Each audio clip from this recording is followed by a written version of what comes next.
Muito bem, pessoal. Então, o professor Marcelo citou muito bem aí a aula passada, né? É, é, algumas características dos provedores de cloud. Em especial, ele mostrou um gráfico do Gartner sobre quais são os principais provedores de cloud. Então, vamos recordar um pouquinho disso, né? Os provedores de cloud, pessoal, com maior relevância e com destaque no mercado. Primeiro, disparado na frente é a Amazon, né? Ele mostrou esse slide voltado à infraestrutura como serviço. Então, a Amazon é líder do mercado. Logo na sequência vem a Microsoft com o Azure, né? E, por fim, como os três primeiros líderes, o Google. Nós temos outras clouds no mercado, alguns provedores de cloud buscando de forma muito assim ávida correr atrás disso que eles acabaram perdendo aí nesse espaço e no mercado de atuação de computação em nuvem, né?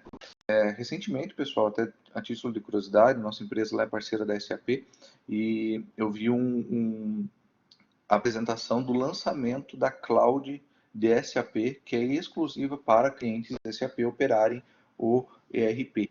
E eles têm um core deles, mas eles acabam usando ou Amazon ou Azure para hospedar justamente o workload desses clientes. E qual é o diferencial de fazer com eles ou ir direto nesses provedores, né? Basicamente é que você acaba tendo o respaldo da própria SAP e você acaba utilizando o SAP mesmo ali, já de certa forma gerenciado por eles. Então aí vem o grande diferencial, né? Se você vai e contrata direto ali o suporte, enfim, é da empresa terceira que você contratou. Se você vai para a cloud deles, eles acabam ofertando similar a um SaaS ou até mesmo um PaaS, tá? Então ali vem algumas camadas de suporte, é um lançamento muito novo, pessoal, está muito recente ainda, mas é bem interessante. Outro provedor, pessoal, que se destaca, e a gente é parceiro lá na empresa, e eu gosto bastante de usar, e tem alguns clientes que estão operando ali, que a gente fez esse negócio, está operando com eles, é a IBM Cloud, tá? Por que IBM Cloud, Carlos? A IBM, na verdade, ficou para trás dessa corrida contra a cloud, e agora, né, com a saída da Jean, que era a antiga presidente da IBM Global, assumiu um novo presidente, e esse novo presidente, pessoal, justamente era VP de cloud e também da parte de Red Hat, né? Eles fizeram aquela aquisição. Então a IBM Cloud, pessoal, está se fortificando muito.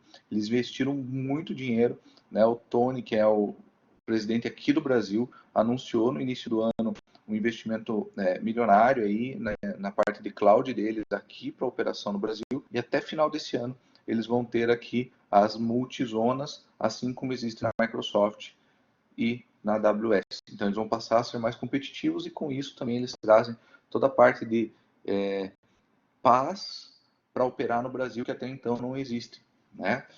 Então daí nós temos lá o Watson, entre outras operações. Qual o grande diferencial, pessoal, da IBM, na minha opinião? É que quando você contrata IBM Cloud, você paga em real, você não paga em dólar.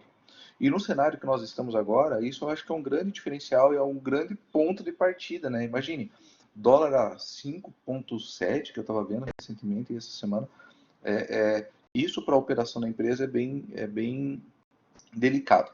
Uma questão bem importante, pessoal, quando a gente fala de cloud, eu acho que isso vocês têm que levar como características para vocês, porque eu levei um tempo para entender um pouco desse contexto, acho que até citei na aula passada. Quando você contrata uma Amazon, uma AWS, na empresa de vocês, vocês estão sujeitos a alguns tributos, né? Seja ele PIS, COFINS, o IOF, né? O ISS, e isso faz com que, se você gastou R$ 1.000, US$ 1.000, nessas clouds, você tenha que recolher esses tributos. Daí tem variação, pessoal, não sou especialista contábil, mas eu sei que a tributação é um pouco pesada, tá? Pois bem, na IBM você não tem isso, você contrata a IBM, você pode contratar via cartão, acessar o site, contratar via cartão, mas se você contrata via parceiro, né, por exemplo, contratando lá pela nossa empresa ou por outra empresa parceira IBM Cloud, você paga em real, pessoal, com dólar travado em 3,6. Isso mesmo, 3,6. Então você não vai pagar 5,7 de dólar, você vai pagar o valor que está lá, vamos supor que o teu ambiente vai dar $1.000, você vai pagar R$ 3.600. Pessoal, isso é um grande diferencial, tá? É claro, como eu citei, eles ainda estão tendo maior disponibilidade do ambiente deles na operação aqui no Brasil, mas você consegue usar nessa mesma condição ambientes fora do Brasil. Então, acho que é um grande diferencial da IBM, pessoal, vale a pena citar e dar esse overview, por quê?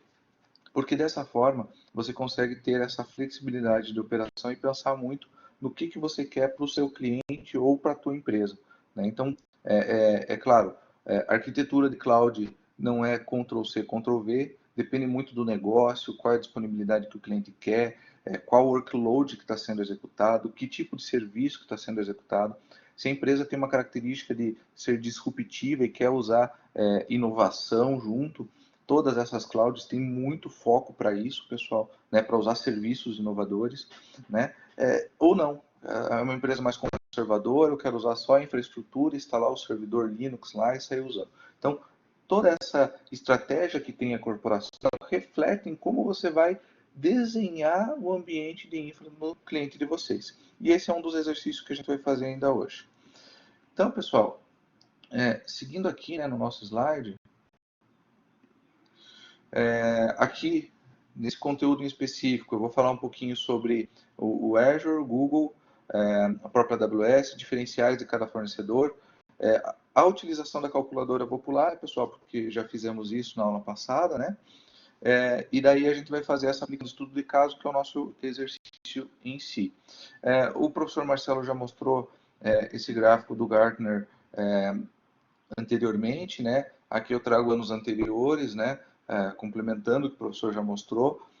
O do professor Marcelo é uma visão um pouco mais nova, mas mostra justamente essa guerra, né? A AWS na frente, Microsoft e depois os demais. Vocês vão notar nomes ali, pessoal, como nomes para alguns talvez conhecidos, como Oracle, né, VMware, eles chegaram a ter iniciativas de cloud, tá, pessoal? Alguns deles nem estão aí no último levantamento do Gartner, porque ou desposicionaram o produto ou não avançaram com a solução.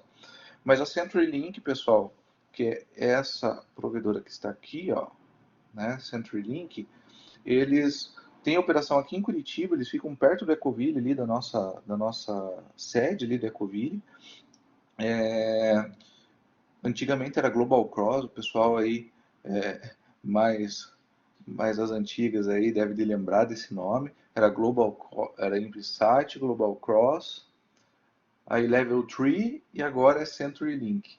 Passou por várias aquisições. A CenturyLink, pessoal, é um dos maiores provedores de infraestrutura, de cabeamento de rede para conectividade global, inclusive com satélites, com cabeamento submarino, com ambiente de hospedagem bem interessante.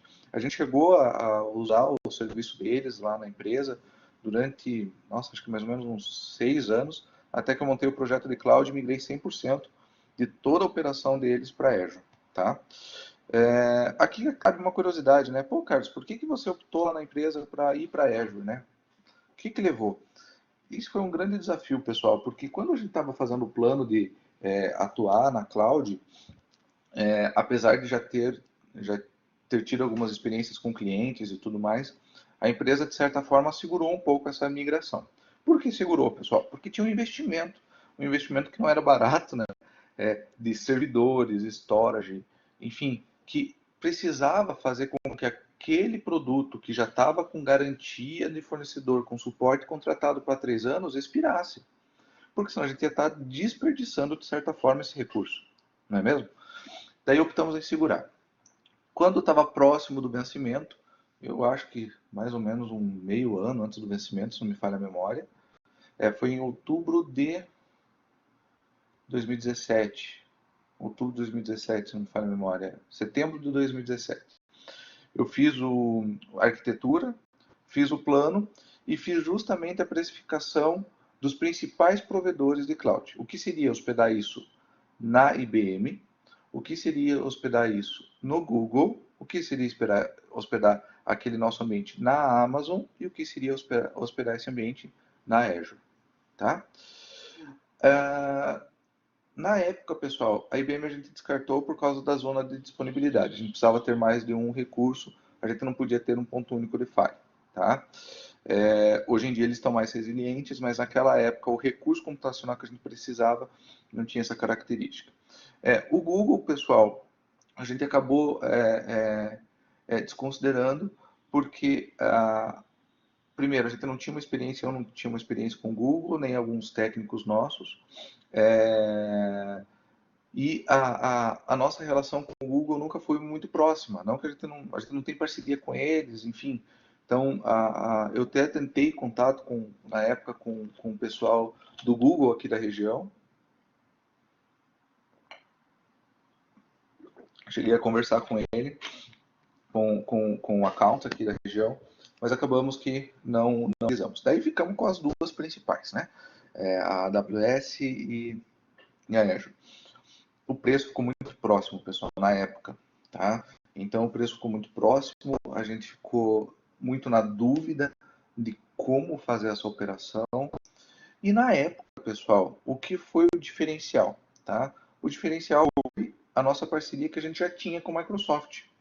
Então a gente já era parceiro Microsoft de longa data, né? Desde que eu estava na empresa já era parceiro. E a gente começou a trabalhar e falar, opa, como que a gente agora adapta aqui isso daqui para a cloud? Nós ganhamos, dado a parceria, créditos, né? Eu recebi um alerta aqui, pessoal, de conexão baixa. Se vocês tiverem algum problema, só avisar, ou o professor Marcelo, daí se puder me avisar no ar, se ficar ruim a conectividade, eu agradeço. Que daí eu migro aqui.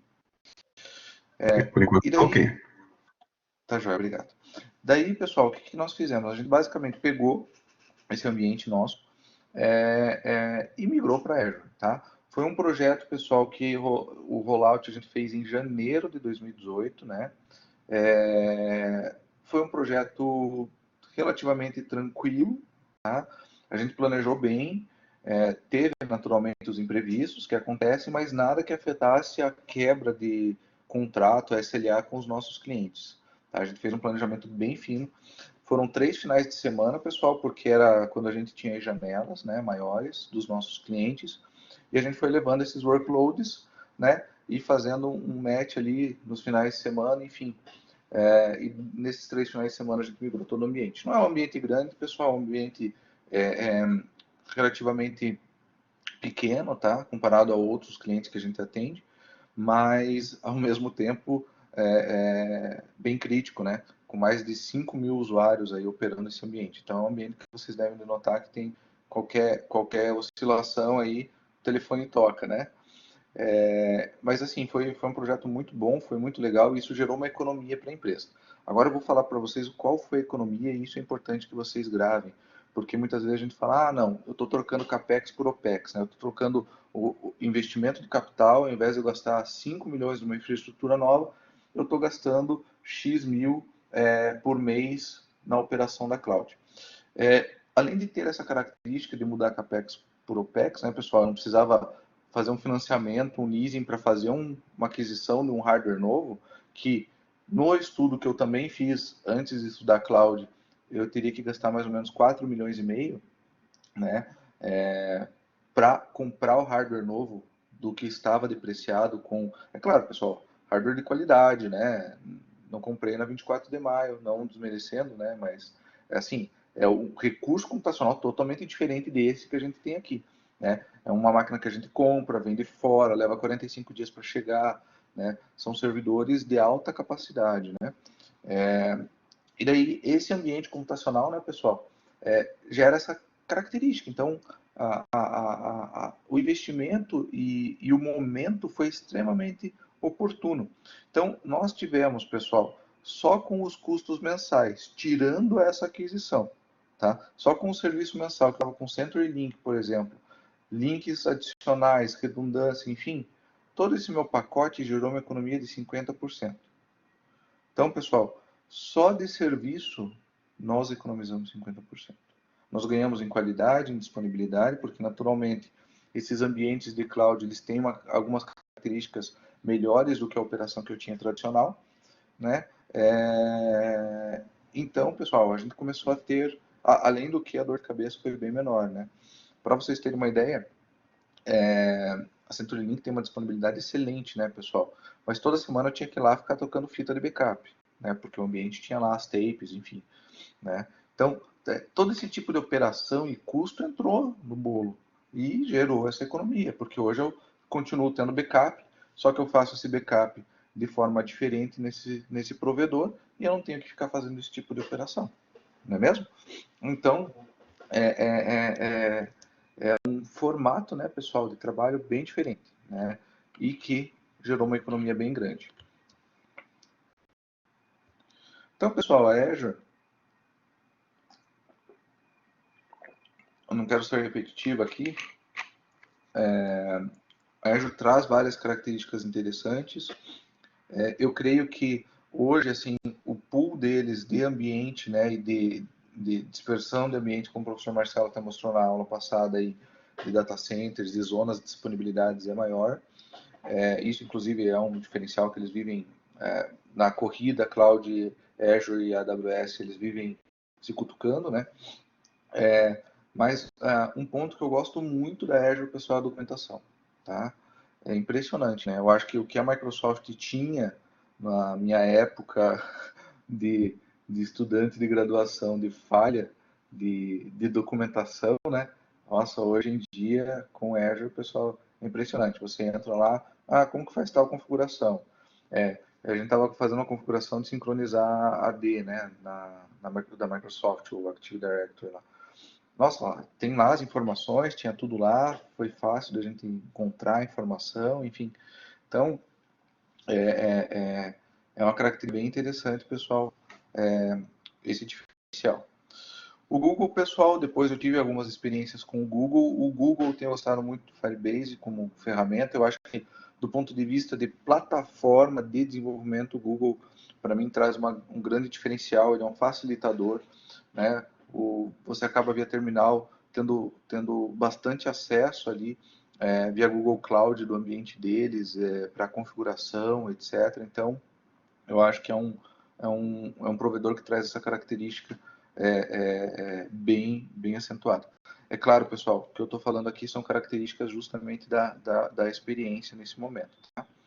E a Amazon, pessoal, líder de mercado, a gente está rodando uma aplicação nova que a gente lançou para o mercado agora lá, chamado Representa.ai, quem quiser conferir. É um SaaS, né, que nós desenvolvemos aí, que basicamente aproxima, né, consumidor, desculpe, o representante comercial com o fabricante de cerveja artesanal, né? Olha que coisa boa, né? Mas não só cerveja, né? Produtores, pequenos produtores, né, que não tem mão de obra comercial, então ele lança o produto dele, né? Representantes comerciais credenciados na plataforma acessam e fazem toda essa representação via plataforma. É bem interessante, né? Qual o diferencial que eu tenho visto da Amazon, pessoal? A Amazon, eles estão investindo muito. Eu fico surpreso toda vez que eu interajo com o time da Amazon. Inclusive, semana passada, na sexta, era feriado, tinha um evento deles online. Eu fiquei surpreso com o engajamento que eles têm feito nos parceiros, seja parceiros de negócio, né, ou parceiros educacionais, como é o caso do Positivo. E todo esse trabalho que eles estão fazendo, pessoal, é muito interessante, tá? É bem bacana mesmo. Então, o investimento deles, para mim, é um grande diferencial e a qualidade, pessoal, porque eles têm uma política lá que o cliente vem em primeiro lugar. Então, tudo que eles fazem é baseado nessa característica do cliente, em como tratar com o cliente. Então, o back-office deles para atendimento também é fantástico, pessoal. Né? Muito bem, calculadora já fizemos. Já falei um pouquinho aí dos diferenciais, tá? Depois eu vou deixar esse material, pessoal, com vocês lá no portal, né? À medida que eu for passando eles, eu já vou disponibilizando, deixando visível ali para vocês, tá? Aí vocês podem consultar à vontade. Muito bem, muito bem. Professor Marcelo, será que eu passo o próximo conteúdo, daí disponibilizo e daí a gente passa os exercícios, como na aula passada, ou passo o primeiro exercício e depois faz mais conteúdo? Eu acho mais o conteúdo e depois a gente começa os exercícios. das instruções do exercício. Da manhã, perfeito, maravilha, obrigado. Então agora, pessoal, deixa eu só abrir aqui. Agora a gente vai falar um pouquinho sobre a característica de ferramenta de desenvolvimento para a AWS, né? Só um segundo, só para ajustar aqui o slide.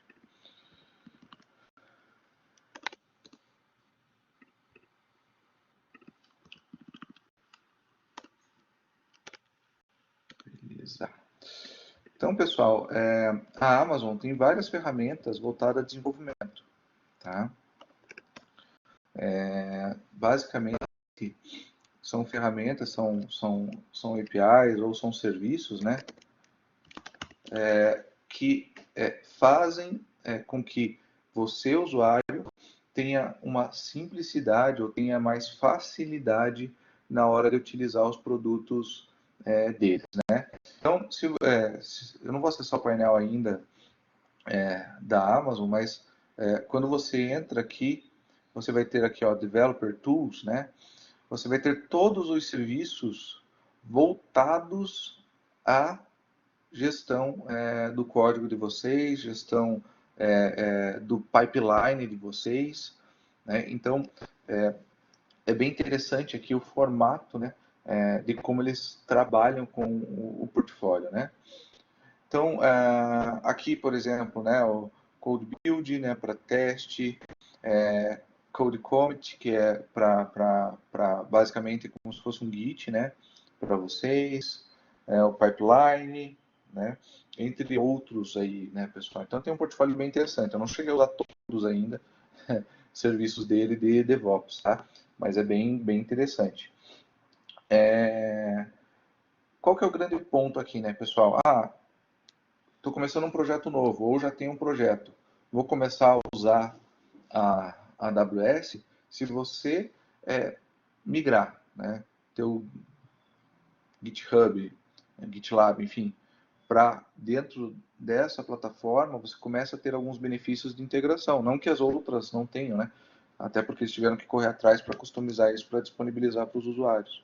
Mas aqui você acaba tendo algumas facilidades, porque você está dentro do mesmo ambiente. Ao mesmo tempo, você fica cada vez mais dependente deles, né? Você fica com todo o teu ambiente aportado ali. Mas é um facilitador. Então, pessoal, o que nós vamos fazer, né? Existe uma ferramenta, né, que é o Toolkit, disponibilizado pela Amazon, que basicamente, pessoal, é um pacote de desenvolvimento que você instala dentro da tua IDE, né? Não são todas as ideias que tem disponíveis, né? Mas você instala dentro da tua IDE, e daí ali você já consegue chamar esses serviços, tá ok? Eu vou passar rapidinho, pessoal, o slide que primeiro mostra como que funciona isso para o Eclipse, depois para o Visual Studio, e como combinamos aí com o professor Marcelo, logo depois a gente passa aí os exercícios, né, para que vocês executem o passo a passo voltado a isso. Não se preocupem, pessoal, em sair fazendo à medida que eu for mostrando esse passo a passo. Deixem eu explicar, acompanhem, prestem um pouquinho de atenção nesse passo a passo, e depois eu dou um tempo para vocês executarem, né? Vocês vão ter aí os 15 dias para executar os exercícios, né? Mas vocês daí vão ter aí o trecho faltante da aula da manhã para vocês também tirarem as dúvidas conosco. Então eu sugiro também que vocês primeiro acompanhem a explanação para depois executar, tá joia?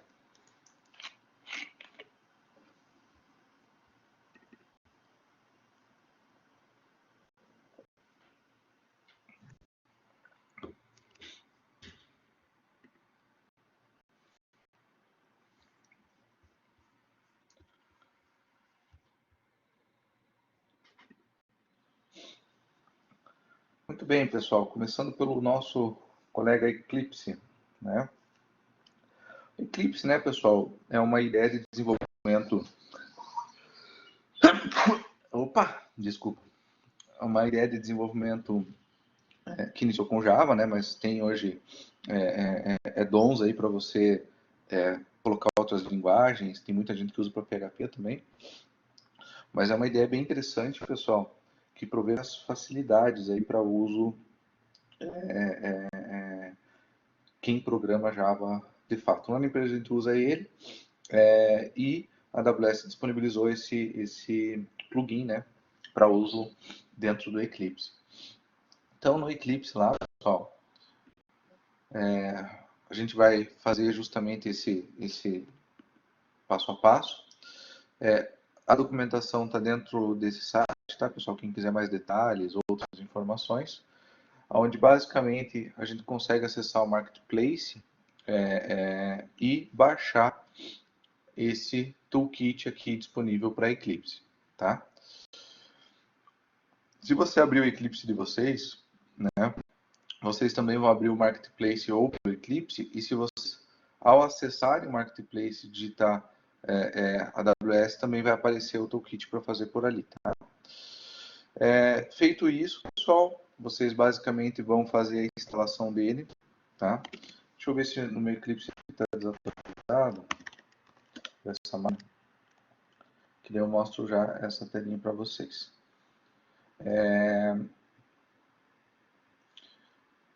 E ali vocês conseguem fazer essa instalação.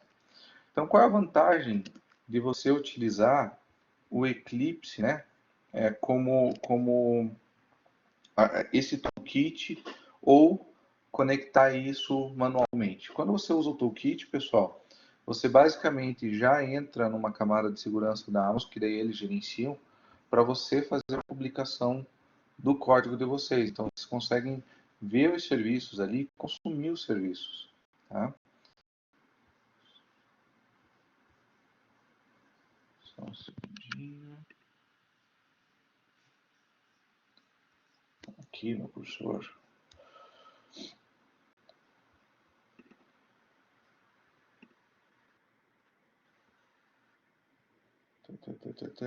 Então, aqui, ó, pessoal, deixa eu lembrar. Eclipse Marketplace, tá? Nessa opção aqui. Imagino que deve estar um pouquinho pequeno aí para vocês. Não adianta eu tirar do zoom aqui. Eclipse Marketplace, né? Aí ao conectar, pessoal, só um minutinho que está carregando aqui, eu já vou compartilhar com vocês. Aí vai aparecer a tela do Marketplace, né? Precisa estar com conectividade na internet, né, pessoal, para fazer essa operação.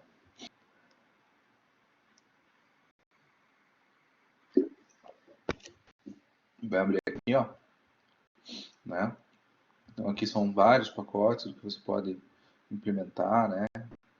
Aí para usar.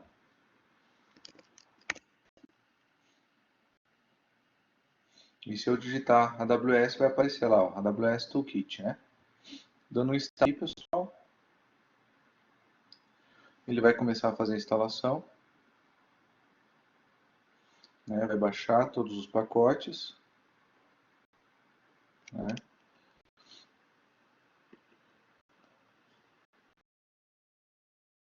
Deixa eu seguir aqui com a apresentação, pessoal, só para não esperar todo o download. Ele vai baixar, né? E depois de baixar, você seleciona quais serviços você quer utilizar. Então você pode colocar o RDS Management, que é para gerenciamento do banco de dados lá, que é o Database as a Service, né? Deles, o Commit Plugin, o Deploy, para você fazer deploy, pipeline, né? O Elastic Beanstalk, pessoal, para você justamente trabalhar com a aplicação, né?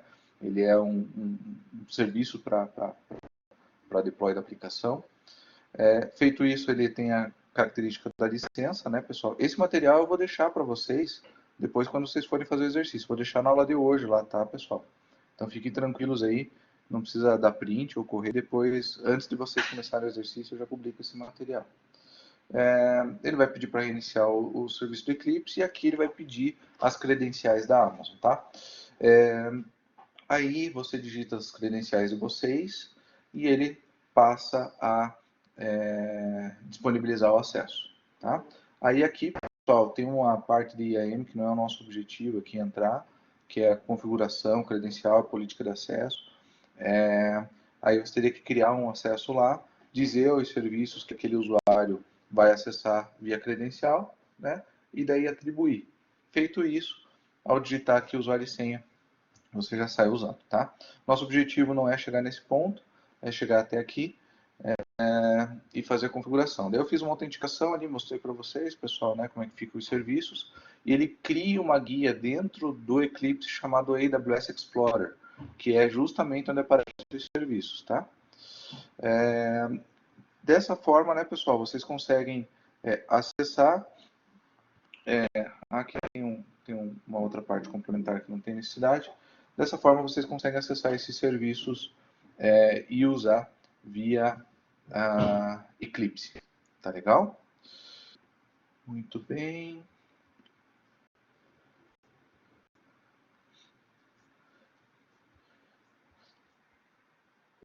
Nesse material que eu vou disponibilizar para vocês, pessoal, tem um passo a passo também de criar a instância do EC2, de acessar, né? Que foi eu já visto na aula passada, mas eu vou deixar ele completo para vocês, pessoal, que daí depois vocês usam aí conforme vocês queiram. Enquanto eu abro o outro slide, alguma pergunta, pessoal? Alguma pergunta no chat aí? Como é que tá? No chat está tranquilo, professor. Acho que é interessante só mencionar, professor, o que também tem configuração da AWS no Eclipse, para que o Eclipse ele possa se conectar, né, junto à conta na AWS.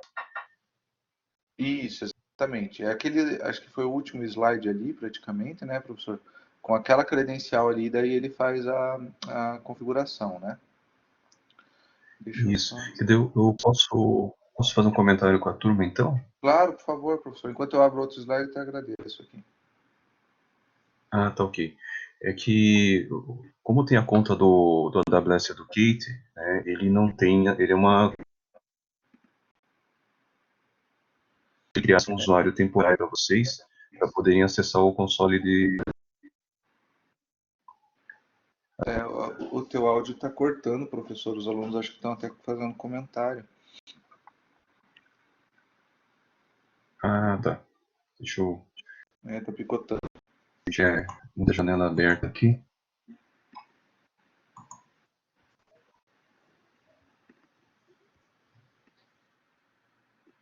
Aqui.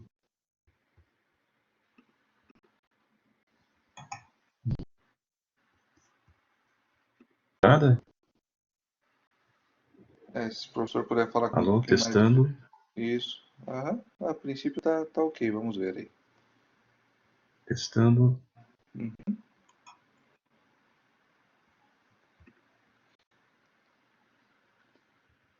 Não sei que seja muita aplicação aberta aqui no computador. Bom, só comentando então eu vou compartilhar a tela aqui, tá? Para ficar bem mais visível.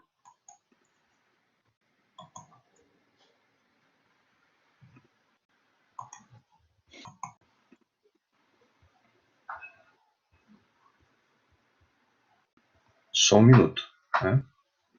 Tá joia. Tá aparecendo a tela? Tá aparecendo pra mim. Aham. Joia.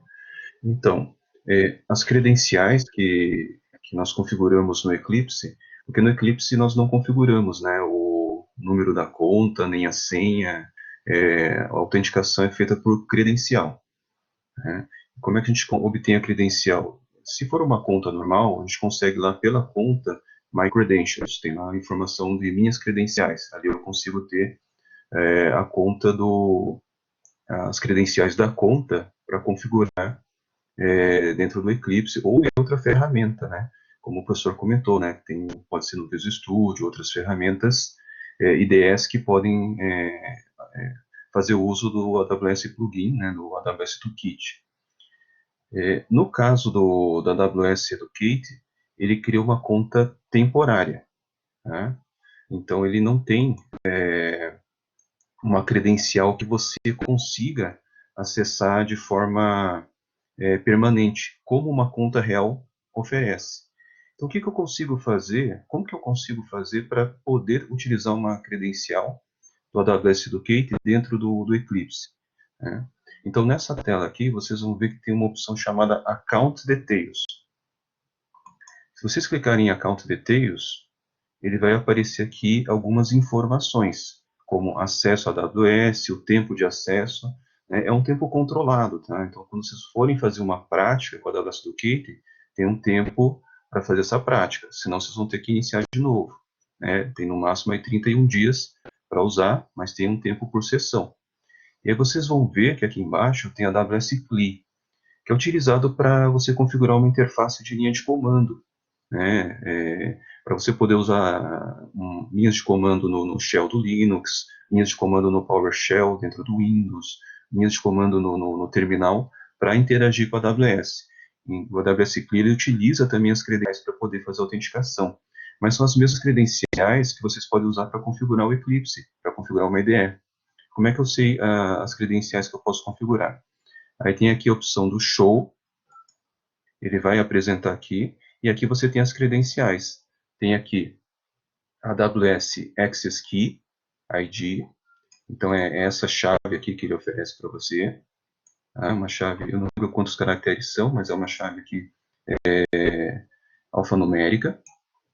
E aqui embaixo tem a outra credencial, a outra chave, perdão, AWS Secret Access Key, que aí tem uma chave um pouquinho mais longa, né, em termos de quantidade de caracteres, inclusive maiúsculos e minúsculos. Então, uma diferença é que no Access Key é maiúsculo. No Secret Access Key já são uma mistura aqui de maiúsculo, minúsculo, números, etc. E é uma cadeia mais longa, né, de caracteres.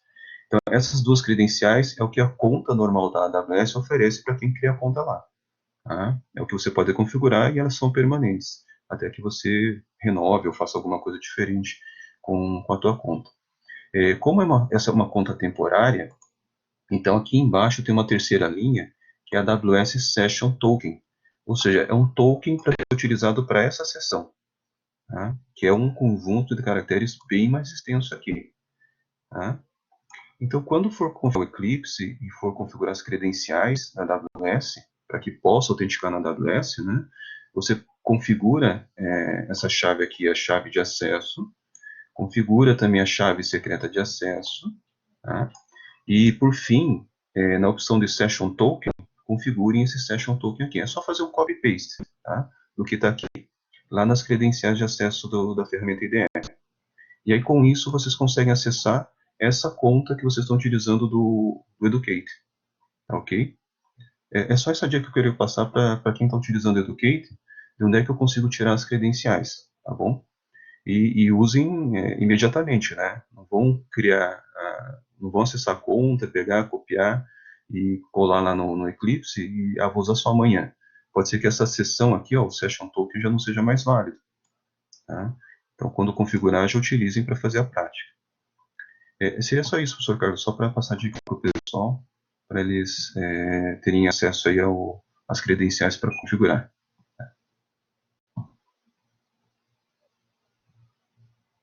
Muito bem, muito bem. Obrigado aí, professor Marcelo. Deixa eu compartilhar e passar de volta para o senhor. Tá joia, tá joia. Quando o professor Marcelo comentava aqui, eu até fechei meu áudio, porque a minha cachorrinha estava batendo na porta, querendo entrar aqui. Parece gente, impressionante. Muito bom, pessoal. Então, agora eu vou mostrar o passo a passo do Visual Studio, né? Obrigado, professor Marcelo, pelo conteúdo. Eu já aproveitei nesse tempo também, já disponibilizei o material para vocês, tá? Então, o do Visual Studio, pessoal, é bem similar, né? Aqui eu não vou conseguir comutar junto com a tela, porque a versão do Mac do Visual Studio é diferente. E até respondendo aí, eu vi no chat que alguns colegas perguntaram, eu tenho que ter o Eclipse para fazer o exercício? Eu tenho que ter o Visual Studio para fazer o exercício? Sim, pessoal. No nosso segundo exercício, eu já vou mostrar para vocês, é necessário que se tenha aí, tenha a ferramenta instalada, tá? Mas tanto o Eclipse quanto o Visual Studio funcionam para Mac, para Windows e para Linux. né? O Visual Studio não, né? Mas o Eclipse funciona. E no exercício vocês vão configurar ou Eclipse ou Visual Studio, tá? Já vou abrir ali para vocês verem. No Visual Studio, pessoal, só compartilhando minha tela aqui.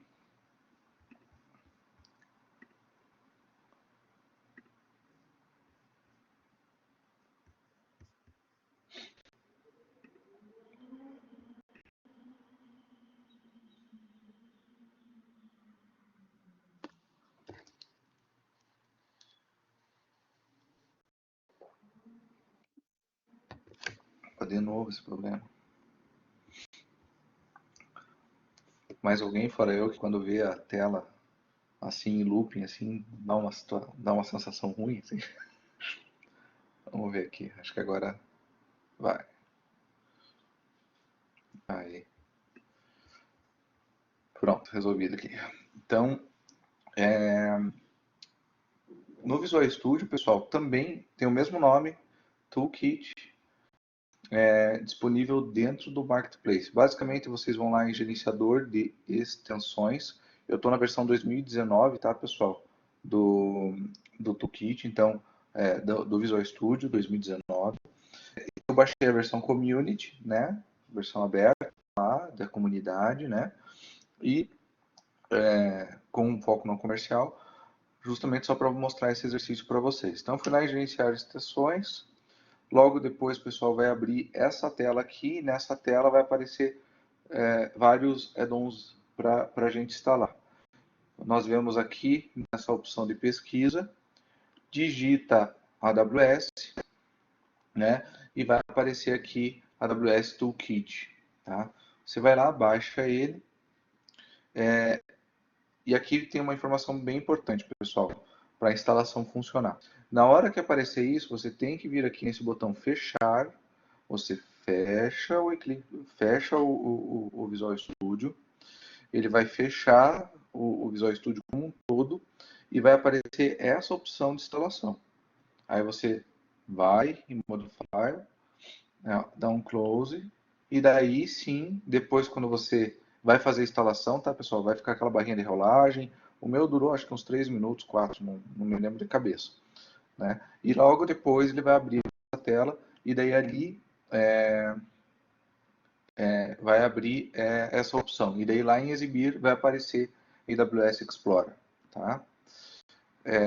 Feito isso, pessoal, daí sim aparece aqui os serviços, tá? Já vai trazer todos os serviços disponíveis. E daí, além desses serviços disponíveis, para você configurar, você tem que clicar nesse bonequinho aqui com o sinalzinho demais e daí passar as credenciais, que eu agradeço lá, o professor Marcelo mostrou aonde que estão. Tá joia, pessoal do Educate? Ok? Simples, pessoal, não tem muito segredo. Esses slides já estão disponíveis, né? E já estão lá para vocês acessarem. Podemos compartilhar, professor Marcelo, os exercícios para os colegas?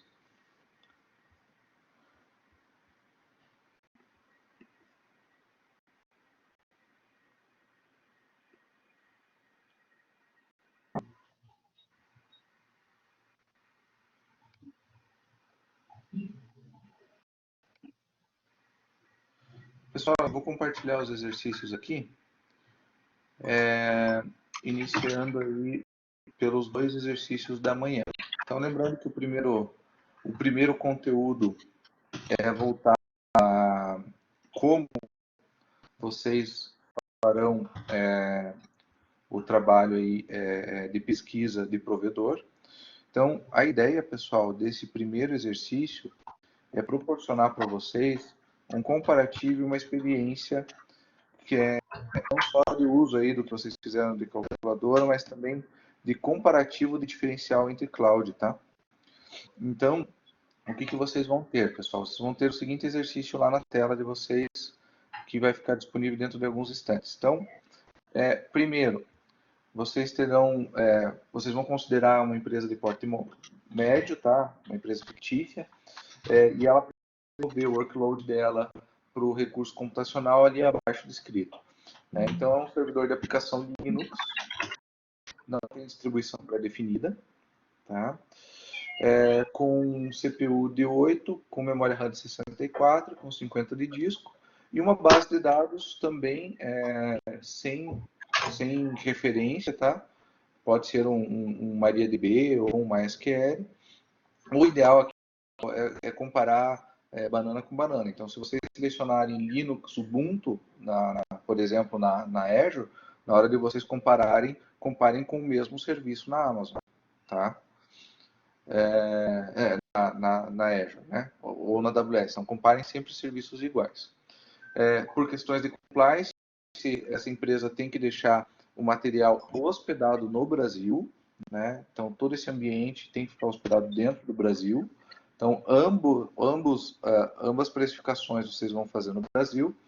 Vocês vão realizar um estudo considerando a AWS e Azure para hospedar esses dois serviços acima, tá? Vocês vão postar um arquivo em PDF contendo análise de qual é o melhor ambiente, considerando o custo, tá? Só custo.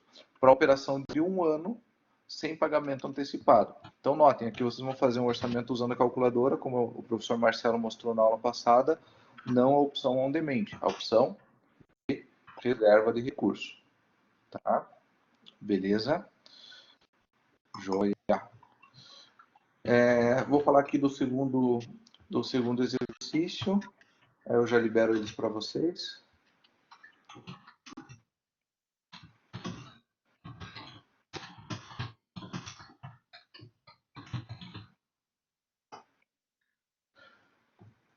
Então, pessoal, o exercício é bem tranquilo. Vocês vão escolher ou Eclipse ou Visual Studio para fazer a instalação e a configuração, né, do toolkit, né? Vejam qual é a preferência de vocês. Uma dica de ouro aqui, pessoal, caso você possa, deixe o Eclipse e o Visual Studio na última versão, tá? Não, Carlos, mas eu uso a versão 2017 do Visual Studio por causa da empresa. Então não mexe nisso, né? Porque o objetivo aí não é prejudicar o ambiente de ninguém. Mas, via de regra, pessoal, tem muitos bugzinhos, né? Que acontece. Para vocês terem uma ideia, por volta de 2018, acho que foi no começo de 2018, eu estava começando um projeto, fui instalar o Toolkit no Eclipse. Olha, não tinha jeito de instalar o Toolkit no Eclipse. Não tinha. E eu colocava a credencial e a instalação, na verdade, acontecia e a credencial não funcionava. Olhava e reolhava. Assim, eu não tinha acesso a chamada, porque eu não estava pagando suporte da AWS, que é relativamente caro, né? E daí eu optei aí em os colegas que trabalham na AWS aí dar um help aí e alguns me ajudaram, tal, deram algumas dicas. Resumo da obra, atualizei o Eclipse, funcionou, tá? Então assim, pessoal, muitas vezes a gente perde muito tempo, sempre atualizem a versão, que pode ser um facilitador, né? E é claro, né? Deixei minha contribuição lá no Stack Overflow, né? Para outros colegas não se baterem com a mesma situação. Então, vocês vão optar ou AWS, ou Eclipse, ou o Visual Studio, e vão fazer a instalação do toolkit. Assim que vocês fizerem a instalação, vocês vão colocar as credenciais, vão dar um print, né? Com a credencial ativa, e vão postar a entrega no portal. Tá joia, pessoal? Então, os nossos exercícios do período da manhã são esses. Nós assim cumprimos com o nosso plano aí de conteúdo online, né? E eu abro aqui para dúvidas, considerações, se alguém tem alguma pergunta.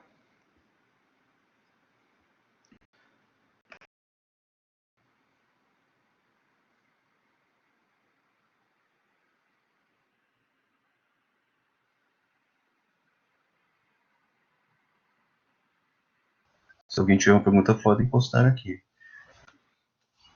Professor, Agora apareceu uma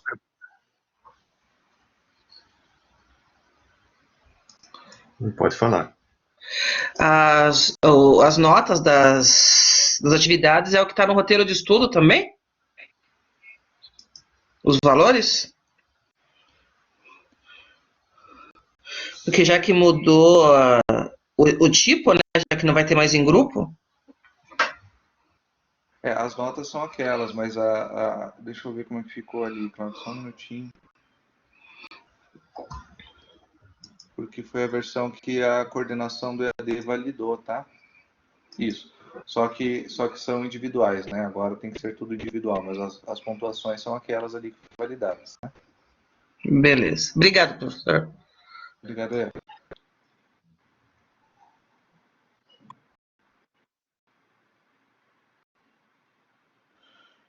Eu não sei o que você aí, Antônio, mas se você estiver usando o Word, você pode ir lá em arquivo, salvar PDF, e ele já converte, tá? Se vocês preferirem, pessoal, postar .doc também, podem... o próprio Office. O Office, se você for em salvar como, lá embaixo, para mudar a extensão do invés .doc, vai aparecer .pdf. Já salva direto, tá? Eu coloco o PDF, pessoal, porque como é um pouco mais universal, facilita, evita de, de, de ter aí algum problema no read aí do documento, né? E daí fica mais fácil de evitar aí transtorno aí de conteúdo, tá? Beleza? Pessoal, eu vou pedir poucos minutos para vocês, só para eu ir no toalete ali, pegar um café. Eu volto só em 2 minutinhos, tá? Pode ser, professor Marcelo, só para eu reabastecer minha água lá também. Se quiser também aproveitar e fazer um cozinho de 10 minutinhos, tá livre, tá? Nós estamos Joia, aqui bacana. segurando as pontas. Já é bacana, obrigado.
Opa, parece a musiquinha do Gans.